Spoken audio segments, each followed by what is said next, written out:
Beloved heart dwellers, may the Lord give you endurance and stamina, foresight and patience in this time as the world comes more and more to a place of decision, serious decision about the survival of nations. Your prayers are making a huge difference. Things that were slated to happen have been scrapped. And in place of that, good things are happening. And as far as our community goes, we've had a lot of challenges lately, and the Lord is opening our hearts up, doing a little heart surgery and showing the contents of our hearts. And with the snow, and I don't want to give any excuses, but I want to say with the heavy snow and the cold weather, we definitely have been losing a little patience here and there, and complaining, grumbling. Remember how they did that out in the desert with Moses, and the trouble it got them into, how the earth swallowed up the group of people that were complaining. So the Lord is showing us some of the things in our hearts that we really need to get out of our hearts permanently. So I came into prayer and I said, forgive me, Lord, I feel so lousy. The fibromyalgia was kicking up. The snow is beautiful and the community is amazing. All of you, all you are doing is wonderful. I want to feel wonderful too. What's the secret? I heard him immediately. Love suffering. Ha ha. Okay. Can you please teach me how? It takes time to change your perspective about suffering.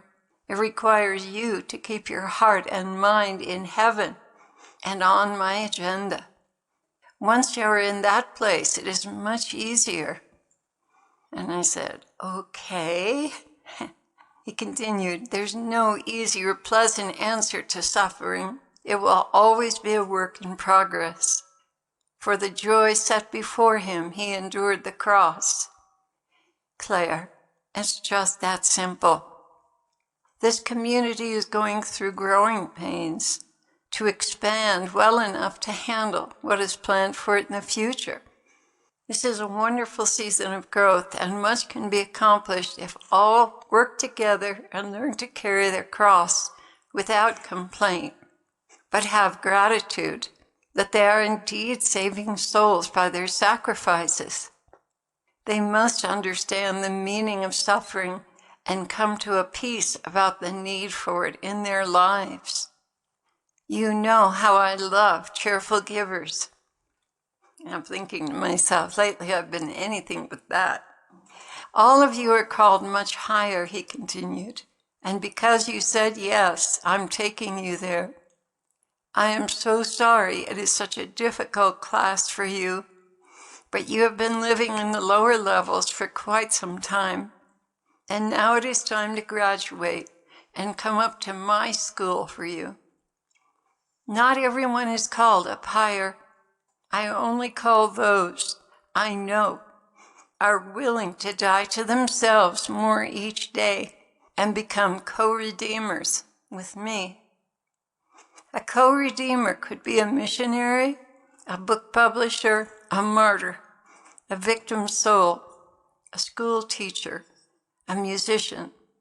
Only one thing qualifies a soul to co-redeem with me.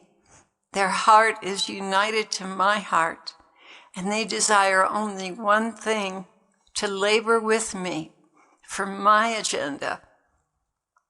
I cannot do it alone. I also need hearts and hands and feet to bring all souls into the kingdom.